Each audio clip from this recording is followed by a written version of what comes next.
Good afternoon. How are you doing today? A little later today, but had some ministry work to take care of. Yesterday, we talked about husbands. So today, I thought it was only fair to talk about wives. I'm going to start off with Proverbs 31, which many are familiar with. Just going to read verses 10 through 11. Who can find a virtuous wife? Otherwise, a wife of valor. For her worth is far above rubies. The heart of her husband safely trusts her, so he will have no lack of gain. That kind of husband and that kind of wife know that the wife always has his best at hand, and that she will do her best for him always. That his best interest will be what she looks at, always wanting to do him good. And he knows that. He knows that she would not harm him, not purposely. In 1 Timothy 3:11, it says, likewise, their wives must be reverent, not slanderers, temperate, faithful in all things. So what does it mean by reverent? It means showing solemn respect to her husband, but especially to God.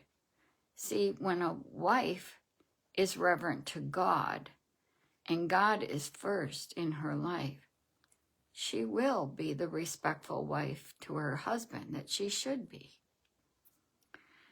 And it says, not slanderers or malicious gossips, including not talking about her husband in a bad way to others.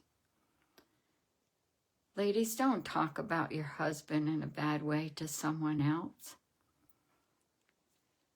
How about temperate, showing self-restraint in what she does? Faithful in all things.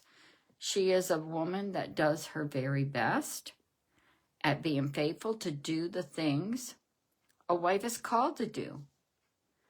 And she faithfully seeks after God when needing direction. Ladies, sometimes we do struggle with our husbands. What should we do?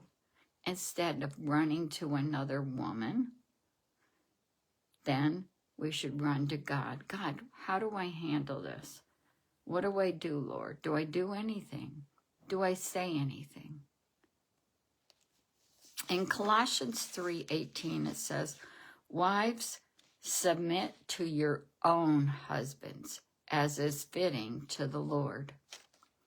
First, I want you to remember that it says submit to your own husband. It's not telling you to submit to somebody else's husband. Sometimes going to another man is where things get bad. Do not run for help to another man. You submit to your own husband. After you and your husband have discussed a matter and you have listened to each other, if the husband thinks differently than the wife out of reverence and love for her husband should submit to him. Keep in mind, he is the head of the household. And if he is wrong about something, the Holy Spirit, not his wife, will deal with him. I've had a friend say to me, I was saying something to my husband the other day, and he said to me, you're not my Holy Spirit. And that's what we have to remember. We're not their Holy Spirit. And so the Holy Spirit will deal with him when he is seeking God's direction. And if he's not seeking God's direction, that too is between him and God. We are to submit in everything the Bible tells us, unless it's unlawful, of course. Don't nag your husband. Proverbs 27:15 through 16 says, a quarrelsome wife is like the dripping of a leaky roof in a rainstorm. Restraining her is like restraining the wind or grasping oil with the hand. You can't turn a leaky faucet off, and you can't get away from it.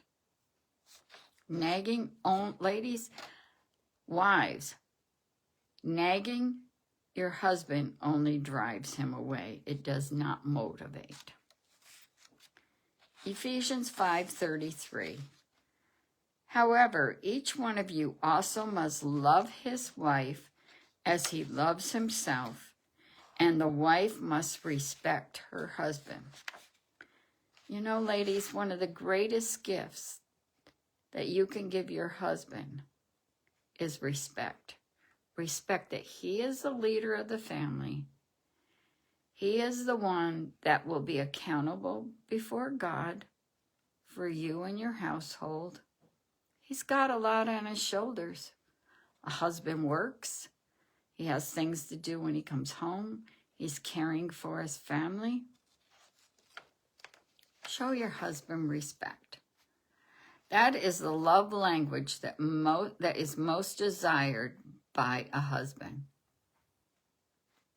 Respect. Wives desire to be shown love, by their husband's actions, and a husband by the way his wife shows him respect. Have a good day, and God bless you.